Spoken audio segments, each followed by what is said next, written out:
নমস্কার বন্ধুরা, আজকে আমি এসেছি সতীশচন্দ্র উচ্চ বিদ্যালয়, যেটা আমাদের পূর্ব বর্ধমানের মেঝিয়াড়িতে অবস্থিত। একটা খুব ভালো জিনিস আপনাদেরকে আমি আজকে শেয়ার করব। সবাই দেখতে থাকুন ভিডিওটা, দারুণ লাগবে সবার, আশা করছি। এই সতীশচন্দ্র বিদ্যালয়ে এসে একটা ভালো জিনিস দেখলাম। আপনারা দেখুন, সামনে একটা ট্যাঙ্ক দেখতে পাচ্ছেন।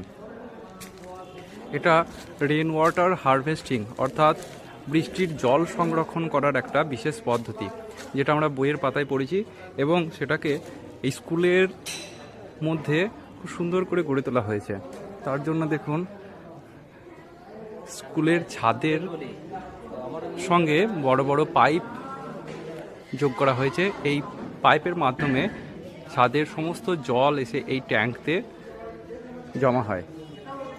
এটা কিন্তু বৃষ্টির জল সংরক্ষণ করার একটা ভালো বৈজ্ঞানিক পদ্ধতি।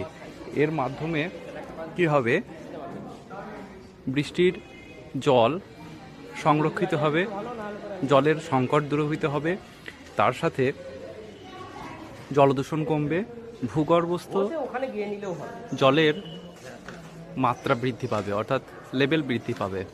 আমরা আজকে বর্তমানের যুগে চারিদিকে যেমন জলের সংকটের সম্মুখীন হচ্ছি, সেই জায়গায় এটা একটা খুবই সুন্দর প্রজেক্ট। আশা করি আমাদের আশেপাশের যত স্কুল আছে এই ধরনের উদ্যোগ নেবেন এবং জল সংরক্ষণের ব্যবস্থা করবেন। দারুণ, খুব ভালো লাগলো। এটা সতীশচন্দ্র স্মৃতি উচ্চ বিদ্যালয়, এটা মেঝিয়াড়িতে অবস্থিত। খুব সুন্দর প্রজেক্ট আজকে দেখলাম, আশা করি সবার ভালো লাগবে। ধন্যবাদ।